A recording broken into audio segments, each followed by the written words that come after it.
नमस्ते to all of you. आज के सेशन में आप सभी का स्वागत है।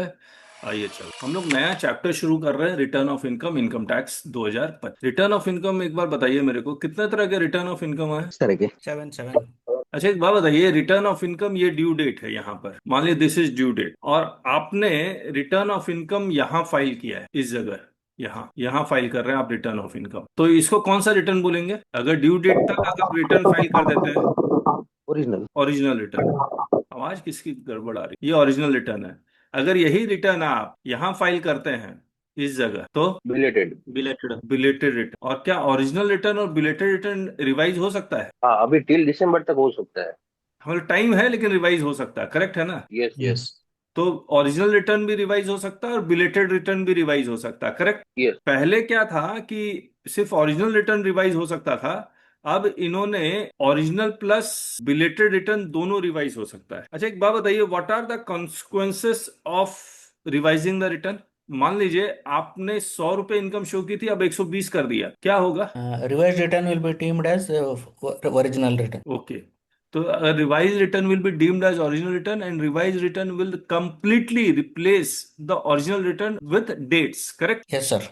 मतलब ये कहने का मतलब ये है कि अगर रिवाइज रिटर्न अगर मान लीजिए 12 जून 2026 को फाइल हुआ है और आपने रिटर्न रिवाइज किया है 18 अगस्त 2026 को, तो क्या माना जाएगा? This revise return has been filed on 12 June 2026, correct है ना? Yes yes. यही कॉन्सेप्ट भी है, अभी हम लोग कर भी लेंगे इसको। और अमाउंट तो चेंज होगा ही होगा, डेट भी चेंज हो जाता है, डेट भी रिप्लेस हो जाता है।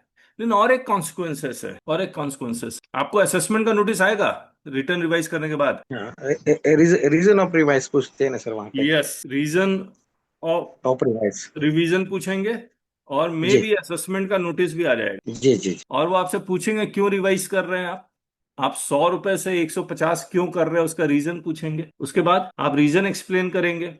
क्या आपका 147 या 140, मतलब 140 इनकम स्केपिंग असेसमेंट, या फिर ज्यादा टैक्स लगाने का कॉन्सेप्ट लगा सकते हैं वो? सर रीजन के ऊपर डिपेंड है। हो सकता है कि एआईएस में कुछ पहले फिगर नहीं दिख रही थी, आप बाद देखने में दिख लगे? रही है।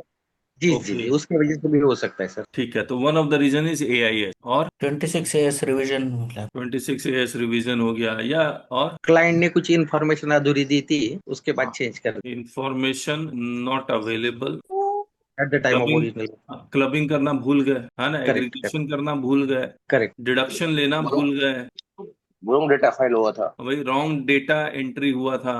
तो ये सब तो रीजंस हैं ही। updated caseless status. Yes, judgments भी एक केस हो सकता है, लेकिन इसका टाइम लिमिट। अच्छा एक बात बताइए, अगर किसी ने रिवाइज किया है because he did not show that income, वो जानबूझ के शो नहीं किया, और उसके बाद वो असेसमेंट करके उसके ऊपर नोटिस नोटिस ऑफ असेसमेंट भेज सकते हैं, करेक्ट? हाँ हाँ सर।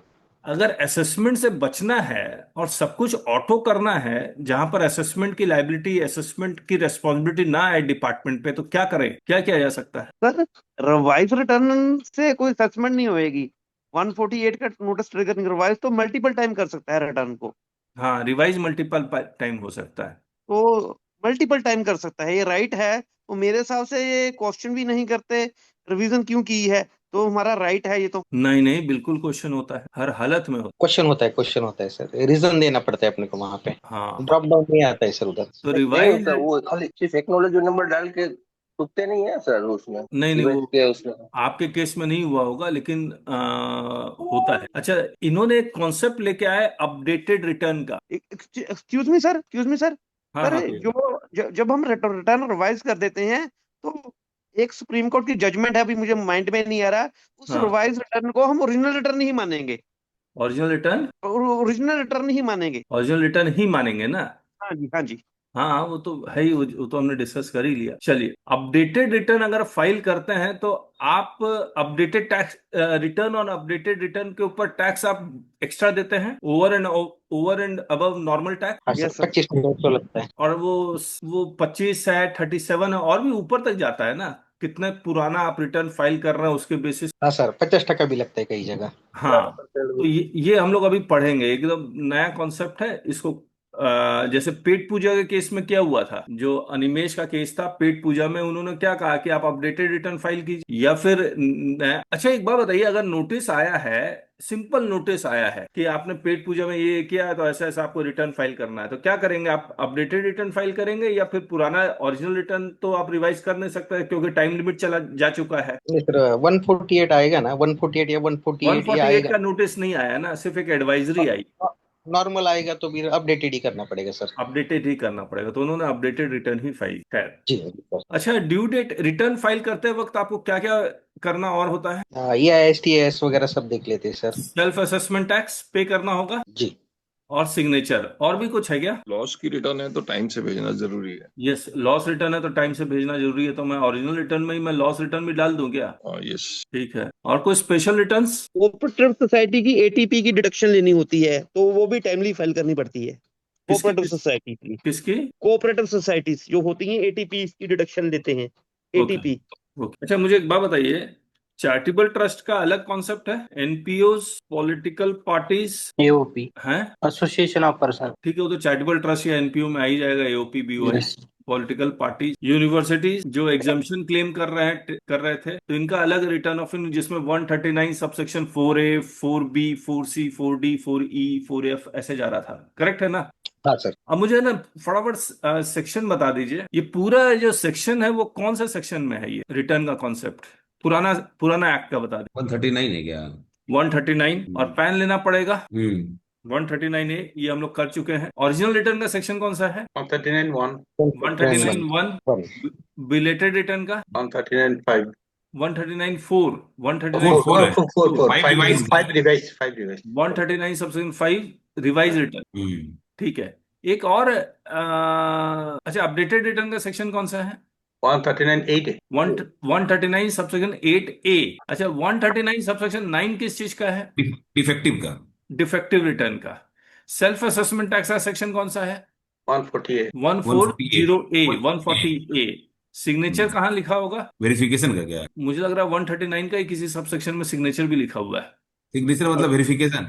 हाँ, वेरिफिकेशन। 40 है। और ड्यू डेट भी 139 सबसेक्शन 1 के किसी सेक्शन में, सबसेक्शन में लिखा होगा, करेक्ट है ना? जी। तो ये पुराना और नए में कोई फर्क नहीं है, सिर्फ सेक्शन का फर्क है। तो हमने एक चार्ट बनाया हुआ है, अब जरा बताइएगा। सर इसमें और एक रह गया, रेक्टिफिकेशन। रेक्टिफिकेशन और मिस्टेक, वो तो अलग है, हाँ 154 है वो पुराना। 154 है। जी। पुराना में। Return return bye legal hairs हाँ, जो एज ए रिप्रेजेंटेटिव एसएससी। ये रेक्टिफिकेशन और मिस्टेक भी हम लोग कर ही सकते हैं, क्योंकि इसी में आएगा सर वो। हाँ, इसी में आएगा, विच इज एरर अपने तरफ से कुछ ये फ्रॉम नहीं होता। रिकॉर्ड, ठीक है ना? Yes sir. इसी में आना चाहिए, ठीक। तो मैं एक बार यहाँ लिख देता हूँ, ऊपर नीचे बाद में कर लेंगे। अब मुझे ना पुराना एक बार बताइएगा, ठीक है लिखा हुआ है या नहीं लिखा। Original return section 139 subsection 1, return of loss 139 subsection 3 read with section 80, belated return 139 subsection 4, revise return 139 subsection 5, updated return 139 subsection 8A, defective return 139 subsection 9, tax on updated return section 140B, return of charitable और religious trust oblique registered NPO. ये बताइएगा ये ठीक है या नहीं? 139 subsection 4A। बराबर है सर, बराबर। Political parties 139 subsection 4B। Exempted entities जिसमें research association, news agency etcetera 139 subsection 4C। Universities, colleges and other institutions 139 subsection 4D। Business trust, REITs, investment ITs 139 subsection 4E। Investment funds 139 subsection 4F। Return in response to reassessment notice section 148। Search and requisition, block assessment return 158BC, tax audit report 44AB, self assessment tax 140A, and rectification of mistake 154। ठीक है ना? हाँ sir, हाँ। जी sir. मुझे ये due date of filing of return का जरा बताइए, क्या कहाँ लिखा हुआ, एक्सप्लेनेशन में लिखा हुआ या कहाँ लिखा हुआ? क्या सर? जैसे ये due date of filing of return का किस सेक्शन में लिखा हुआ है? अच्छा, पुराना में क्या है? हाँ, पुराना 139 1 ही है। 139(1) में ही लिखा हुआ है। हाँ। अच्छा, देखते हैं। यहाँ पर लिखा हुआ है एक्सप्लेनेशन 2, यहाँ लिखा हुआ सिग्नेचर कहाँ लिखा हुआ है, या वेरिफिकेशन। अच्छा, कोई मैंडेटरी रिटर्न का भी कॉन्सेप्ट है ना, कि घर होगा, गाड़ी खरीदेगा। यस, सेक्शन 140 लिखा हुआ है, यहाँ मैं लिख देता हूँ वेरिफिकेशन ऑफ रिटर्न सेक्शन 140। बहुत। अब मुझे एक बात बताइए, ये ड्यू डेट का क्या होगा? नया वाला सेक्शन, किताब प्लीज निकाल लीजिए। ये है 263(1)(c। लग तो नहीं रहा है ये है ए। अच्छा हाँ, हो सकता है ABC। ये रहा। ठीक है, ठीक है, ठीक। और वेरिफिकेशन और return 140 265 265। Thank you Kaushik ji. 265 यहाँ ये हो गया। और ये 154 का बताइए कौशिक जी। 287 सेक्शन 287। अब नया देखते हैं, नया सेक्शन ओरिजिनल रिटर्न। नया पुराना दोनों थे। ओरिजिनल रिटर्न का 139 सबसेक्शन 1 और नया सेक्शन है 263 subsection 1। Due date explanation 2 section 139 subsection 1 और ये section 263 1C। Verification of return 140 section 265। इसको नीचे ले लें क्या, वेरिफिकेशन ऑफ रिटर्न को? साथ में ठीक है। हाँ, साथ में ठीक है। तो सीरियली अरेंज हो जाएगा ना। 263 चल रहा है। अब ये जो टैक्स ऑन अपडेटेड रिटर्न है, इसको भी यहाँ से हटा देते हैं हम लोग को लगता है, यहाँ डाल दें। और ये 287 जो है, दिनेश जी क्या कहते हैं? तो अभी आप पूछ रहे थे ना, वो डिफरेंट कंडीशन के बेसिस पे रिटर्न फाइल होती है, वो सेवेंथ प्रोवाइजो है 139(1). क्या क्या राजेश जी? मैंडेटरी रिटर्न वाला। Are you filing return of income under under seventh proviso और सेक्शन 139(1)? अच्छा, mandatory return, mandatory return. Mandatory return जी। तो ओके, बहुत सारा करेक्शन दिया है। Mandatory return. यहाँ तो ओरिजिनल रिटर्न में कंडीशंस हैं, मैंडेटरी रिटर्न में कंडीशंस नहीं है, है ना? मतलब कंडीशंस उसमें भी है, लेकिन ओरिजिनल रिटर्न में जो कंडीशन है, इनकम होगी तभी आपको रिटर्न फाइल करना। उसमें irrespective of income you are required to file the return of income. Correct, हाँ, करेक्ट। उसको यहाँ लिखेंगे आप? पीछे में नोट्स में कहीं दे दीजिए, कहीं पे नोट्स बना करके। एक बार यहाँ लिख देते हैं। अजय जी क्या था proviso? As as per seventh proviso. Seventh 139(1). One seventh proviso proviso of 139(1). To section 139। तो इसका नया वाला क्या होगा? मैंडेटरी स्पेलिंग ठीक कीजिए सर। एन छोड़ गया। मैंडेटरी। Thank you Kaushik. और ये सेवंथ प्रोवाइजो है 263(1)(a)(10). ठीक है, 263(1)(a)(10). 1(a)(10). A person other than a company who during the tax year fulfill such conditions as may be prescribed। ये अब हमें ये रूल में ले जाएगा। और ये सेवंथ प्रोवाइजो में रूल रूल में ले जा रहा था क्या? वो सेवंथ प्रोवाइजो अजय जी जरा देख के बताइए, ये सेवंथ प्रोवाइजो हमें रूल में ले जा रहा था क्या? रूल्स के नहीं, वहां वर्ड प्रिस्क्राइब लिखा हुआ है तो रूल में ले जा रहा है, और क्या? सेवंथ प्रोवाइजो ये निकालिए आप। बाद एक्चुअली फॉर्म खोला हुआ है, बुक नहीं है नहीं, अभी आप हमारे पढ़ पास। कहाँ रहे हैं पहले ये बताइए। मैं फॉर्म में पढ़ रहा हूँ सर, ITR फॉर्म में। अच्छा, वहां पढ़ रहे हैं। Okay, okay. नहीं, वहां पढ़ के नहीं होगा, फिर तो गलत निकला सकता। जो मैं पढ़ पा रहा हूँ, सर ये रूल में बता रहा है 280 रूल जो है ना, उसमें शायद दिया हुआ ये देखिए, रुकिए रुकिए रुकिए। सेवंथ प्रोवाइजो है ना अजय जी? है। ठीक बोल सेवन रहे परसेंट होंगे। कहाँ है? 139 एक, दो, तीन, चार, पाँच, छः, सात। Provided also that a person refer to in clause B who is not required to furnish a return on the during the year. Yes, यहाँ देखिए ये कंडीशंस भी लॉ में लिखा हुआ 1961 में, प्लस प्रिस्क्राइब्ड भी लिखा हुआ। और प्रिस्क्राइब्ड में जो लिखा हुआ वो मैनर ऑफ फाइलिंग लिखा हुआ है। कंडीशंस भी वहीं ले गए। अब इसका कंडीशंस ढूंढना जरूरी है 263(1)(a)(10) का। वो सर रूल 280 देखेंगे क्या एक बार? रूल 280। 280। अभी देख, ये कहाँ से देख के बताया 280 आप? पर मेरे इस कॉपी में कुछ लिखा हुआ है इस ना ना, 280 से। गलत लिखा हुआ है। ये allowances for purpose of schedule 3, ये तो सैलरी वाला है। ओह अच्छा, सॉरी। 263। हम लोग क्या करते हैं, देखिए हमारी वो वाली किताब जो है, ये वाली किताब, इसमें सेक्शन को रूल के साथ कनेक्ट किया हुआ है। वो सेक्शन निकालता हूँ, रुकिए। Mapping of rules with sections, page 175। और इसमें हम लोग 263 में आते हैं। यस, इसमें रूल 163 दिया हुआ है, जो हमने यहाँ लिखा हुआ भी है। 163 किस लिए है नहीं लिखा भी। कंडीशंस, अच्छा ये रूल 163 है, ये वाला रूल 163। ठीक है, फिर 164 में फॉर्म्स एलिजिबिलिटी वेरिफिकेशन एक्सेट्रा है। 165 में अपडेटेड रिटर्न है, रूल 1 अपडेटेड रिटर्न, बहुत बढ़िया लिखा हुआ है। फिर 166 में डिफेक्टिव रिटर्न, बहुत ही बढ़िया, ये भी लिखा हुआ है। हो गया, मिल गया। अच्छा, हम लोग को अगर ये मिल गया है रूल 163, तो इसका पुराना रूल भी होना चाहिए। पुराना रूल हम मुझे लगता नहीं है होगा 140 में। पुराना तो सब सेवेंथ प्रोविजो में दिया वही है, होगा रूल में क्या अलग से? हाँ, इसका अलग से रूल बनाया नहीं होगा हमको जहां तक लग रहा है। रूल 163 है ना, रूल 163 12AB लिखा हुआ है इसके साथ। रूल 12A जब हम लोग ये सब पढ़ेंगे ना तो निकाल लेंगे। ये रेक्टिफिकेशन और मिस्टेक जो है इसका तो कोई रूल नहीं है ना, सेक्शन 287 ना। हाँ सर, नो रूल प्रिस्क्राइब्ड लिखा है। हाँ जी, नो रूल प्रिस्क्राइब्ड। कहाँ पढ़ रहे हैं आप? सेक्शन 287 के साथ जो रूल है, उसके आगे रूल्स, नो नहीं, रूल हमारी किताब में पढ़ रहे हैं या कोई और किताब में पढ़ रहे हैं? No rule. पेज 195 पे पढ़ रहे हैं। अच्छा अच्छा, ठीक है ठीक। तो इससे रिलेटेड कोई रूल नहीं है। अब मुझे एक बात बताइए, इससे रिलेटेड भी, पॉलिटिकल पार्टी से रिलेटेड भी कोई रूल नहीं, या रूल होगा भी तो 164 ये सब में manner of filing of return वगैरह वगैरह होगा शायद। लेकिन ठीक है ठीक है। अब मुझे ना आईटीआर फॉर्म्स के बारे में बता दीजिए, इसके बारे में आइडिया बहुत ज्यादा है नहीं, बताइए। आईटीआर 1 से शुरू करूं? सर कहाँ तक जाता है ये आईटीआर 2? सेवन सेवन सेवन तक जाता है। 3 4 5 6 7। आईटीआर 1 किसके लिए बताइए? तो सैलरी का salary and other income less than 50 lakh. नहीं, ये कहाँ मिलेगा लिखा हुआ, ये भी तो जानना है। रूल में ही होगा ये तो, हैं? रूल में ही होगा ये तो। अच्छा एक बात बताइए, ये सारे आईटीआर बार बार चेंज भी होते हैं ना हर साल? वो प्रिस्क्राइब करते हैं क्या हर साल? और थोड़ा थोड़ा चेंज है। सर काम तो वही रहते हैं, हाँ जी। बाकी सब चेंज, काम तो वही रहते हैं सर। यूटिलिटी में चेंज होता रहता है सर, थोड़ा थोड़ा। उनका नाम चेंज अच्छा, करते हैं, हेज लिख देते हैं 1 की जगह। ये 163 आ, ये देखिए, ये वो वाला कंडीशन है ना, 1 करोड़ 20 लाख, वही वाला कंडीशन, मैंडेटरी रिटर्न। ये रहा, forms eligibility verification etcetera in respect of return of income. तो ये जो फॉर्म्स एलिजिबिलिटी एंड वेरिफिकेशन है 164, और हमने यहाँ पर वेरिफिकेशन कहाँ गया? सबसे ऊपर था, 1 वेरिफिकेशन कहाँ गया? 3rd नंबर पे लिखा था सर, ये टॉप। 265। अजय जी, 265 से रिलेटेड सेक्शन कौन सा? रूल कौन सा? रूल 164 है क्या? व्यापार खूब गति प्रदान करे तब उसके अग्नि कोण में एक गड्ढा करके जमीन के नीचे गाय की गोबर का लेपन करें, गौशाला की मिट्टी डालें, कोरल पाउडर डालें, मर्द कंपनी का मरकरी डालें और 9 तांबे के पिरामिड लगा दें। इसी के साथ उसके ऊपर थोड़ा सा जिनेश सिंदूर जी, और उस गड्ढे को जिनेश जी, सर जी, सर क्या सिखला रहे हैं आप हम लोग को? दिनेश सर, क्या चल रहा है? मैं समझे सर कोई नया रूल बता रहे हैं।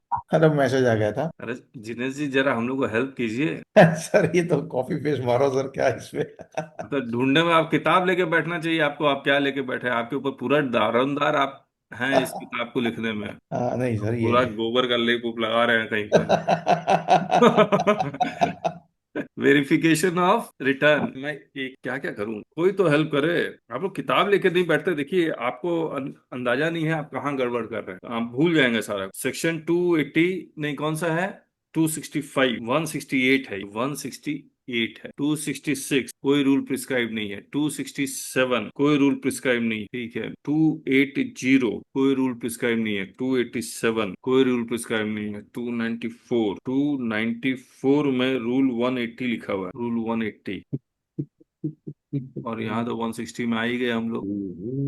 ये कौन सा है? रूल 164। 164 रिटर्न इन, ये रूल 164 तो हमने गलत लिखा है यहाँ पर। यहाँ रूल 164 नहीं आएगा, यहाँ भी नहीं आएगा। यहाँ पर बिलेटेड रिटर्न के आगे ये सब हमने क्यों लिखा है रूल? देखिए 163 क्या है? क्लॉज 810 में जो हम लोग लिख चुके हैं, मैंडेटरी रिटर्न के साथ रूल 160। फिर 164 जो है 263(1) में 268(1)(a) 280 रिलेटिंग टू टैक्स, ठीक है। तो ये जो 164 है ये 263(1) से रिलेटेड है। 164 तो यानी कि जहां जहां 263(1) आएगा वहां वहां ये आ जाएगा। तो इसको मैं यहां से हटाता हूँ। 164 कहाँ गया? ये 164 है। 165 कहाँ? फर्निशिंग ऑफ अपडेटेड रिटर्न 263(6), ये ठीक है, हो गया। डिफेक्टिव रिटर्न 166 है, बहुत बढ़िया, ठीक है। बस 167 तो है नहीं। अब इसमें हम लोग को 168, 268 फॉर्म ऑफ वेरिफिकेशन, ये क्या है? ये वेरिफिकेशन ऑफ रिटर्न यहाँ पर है, तो यहाँ 164 भी आना चाहिए। चलिए बाद में देखेंगे। रूल 180